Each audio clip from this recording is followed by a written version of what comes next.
সবাইকে জয় যিশু, hallelujah, praise the Lord. তো মহান ঈশ্বরের ধন্যবাদ হোক। তো ঈশ্বরের বাক্যে ঈশ্বর আশীর্বাদ করুক। তো আজকে আরও একটি দিন, ঈশ্বর সুন্দর দিন, সুন্দর সময় দিয়েছেন। তো মহান ঈশ্বরের ধন্যবাদ হোক। তো যদি আমরা হসপিটাল নার্সিংহোমে দেখি, তো এই দিন অনেকেই দেখতে পায় না, কারণ এই দিন, এই সুন্দর দিন ঈশ্বর যে সৃষ্টি করেছেন সেই দিন অনেকেই দেখতে পায়নি। আমরা যদি দেখি কত মানুষ এই হসপিটাল নার্সিংহোমে দুঃখে কষ্টে পড়ে আছে, কিন্তু ঈশ্বর এখনো পর্যন্ত আমাদের সুস্থ সুন্দর রেখেছেন। তো সেই জন্য মহান ঈশ্বরের ধন্যবাদ হোক। তো সেই জন্যই এই দিনের গৌরব প্রশংসা করা উচিত। মহান ঈশ্বরের ধন্যবাদ হোক। তো হালেলুয়া, প্রেজ দ্য লর্ড। ঈশ্বর আশীর্বাদ করুক এবং ঈশ্বরের প্রশংসা, গৌরব, মহিমা হোক। আমিন। তো আজকের বাক্য ইয়োব 3:25 হালেলুয়া। আমি যাহা ভয় করি তাহাই আমার ঘটে।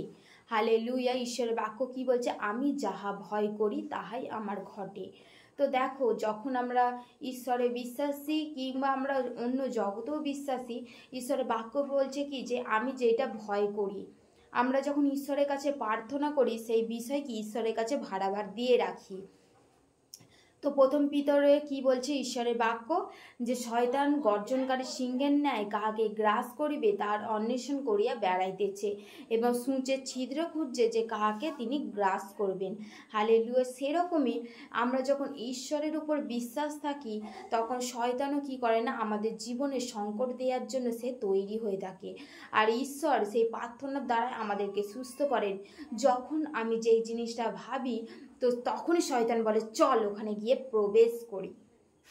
যখন শয়তান তোমার মধ্যে সেই কোনো কিছু কি হার্ট অ্যাটাকের সিমটমস দিল, তুমি সেইটাকে অ্যাকসেপ্ট করে নিলে।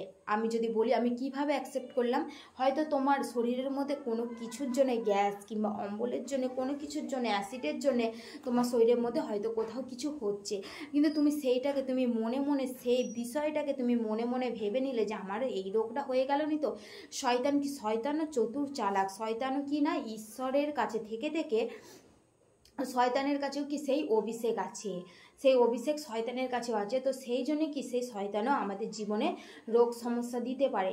আর যখনই তোমার জীবন, তুমি যখন সেই বিষয়টা নিয়ে ভাবো এবং চিন্তা করো, তখনই শয়তান তোমাকে কি অ্যাটাক করে এবং শয়তান তখনই তোমাকে ধরে যে চল এবার ওর শরীরের মধ্যে গিয়ে প্রবেশ করি। ও তো এই জিনিসটাকে, ওই জিনিসটাকে কি করে নিয়েছে, অ্যাকসেপ্ট করে নিয়েছে, ও এই জিনিসটাকে গ্রহণ করে নিয়েছে। তো সেই জন্যেই কি ঈশ্বরের বাক্য বলছে আমি যাহা ভয় করি তাহাই আমার ঘটে। আমি যে বিষয়টা নিয়ে চিন্তা করছি এবং যে বিষয়টা নিয়ে ভাবছি, তো সেই পরক্ষণের মধ্যেই কি সেই বিষয়টাই আমার জীবনে প্রকাশ পাচ্ছে, আমার জীবনে সেইটাই ঘটে যাচ্ছে। সেই জন্য ঈশ্বরের বাক্য বলছে সেইটা তুমি ভেবো না, যেটা নিয়ে তুমি ভাবছো সেইটা ভেবো না, তুমি সেটা ঈশ্বরের উপর প্রার্থনার উপর ছেড়ে দাও এবং তুমি সেই বিষয়টা নিয়ে আর কোনো কিছু বিষয় নিয়ে তুমি ভেবো না। যে যাহার আশঙ্কা করি তাহাই উপস্থিত হয়।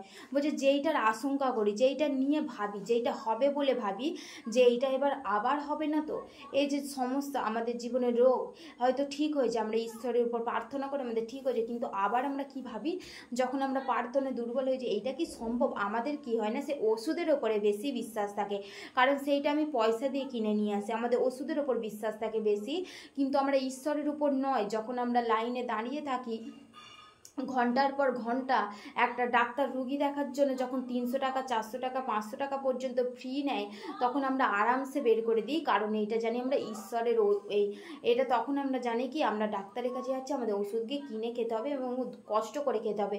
তখন আমরা 3-4 ঘন্টা লাইনে ধরে থেকে বসে থেকে আমরা কি করি না, সেই ডাক্তারের কাছ থেকে ওষুধ নিয়ে আসি।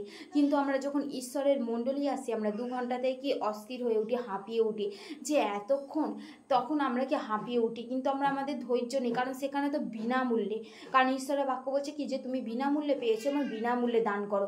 আমাদের কি পয়সার উপর বেশি বিশ্বাস থাকে, ঈশ্বরের উপর নয়।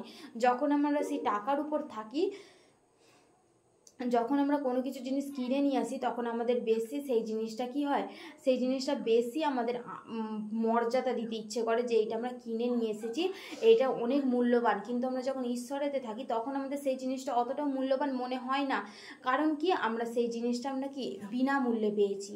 তো সেই জন্য ঈশ্বরের বাক্য বলছে যেটা আমরা আশঙ্কা করি সেটাই আমার ঘটে। আমরা যেন ঈশ্বরের বিশ্বাস থেকে যেটা ভাববো না তাহলে আমার সেটা করতে পারে, এবং যেটা আশঙ্কা করবো না সেইটাই হবে। হালেলুয়া। আমার শান্তি নাই, বিরাম নাই, বিশ্রাম নাই, কেবল উদ্বেগ উপস্থিত হয়। বলছে আমার শান্তি নেই। যদি আমরা সর্বদা যদি রোগ সমস্যা নিয়ে ভেবে থাকি তাহলে আমার শান্তি কিভাবে হবে, আমি বিশ্রাম কিভাবে পাবো, আমার শান্তি বা কীভাবেই থাকবে। সেই জন্যই ঈশ্বরের বাক্য বলছে যে কি শান্তি নাই, বিরাম নাই, আমার বিশ্রাম নাই, কেবল উদ্বেগ উপস্থিত হয়। তোমার চিন্তা একটা উপস্থিত হয়ে যাচ্ছে সর্বদা, কি তোমার একটা চিন্তা উপস্থিত হচ্ছে, তুমি সব কিছু নিয়ে ভাবতে থাকছো সর্বদা, তাহলে কি তোমার তো তাহলে সেই চিন্তাটাই তোমার মধ্যে উপস্থিত হবে। তাহলে বাক্যের দ্বারা তুমি কিভাবে ঈশ্বরকে চিনতে জানতে পারবে, কিভাবে ঈশ্বরকে বুঝতে পারবে। তো সেই জন্য ঈশ্বরের বাক্য বলছে যে তোমরা কেবল উদ্বেগ উপস্থিত নয়, তুমি যেটা ভাববে সেটা তুমি ভেবো না, এবং যেটা তোমার ঘটবে সেই বিষয় নিয়ে তুমি চিন্তা করো না। হালেলুয়া। মহান ঈশ্বরের ধন্যবাদ হোক। ঈশ্বরের বাক্যে ঈশ্বর আশীর্বাদ করুক। আমিন।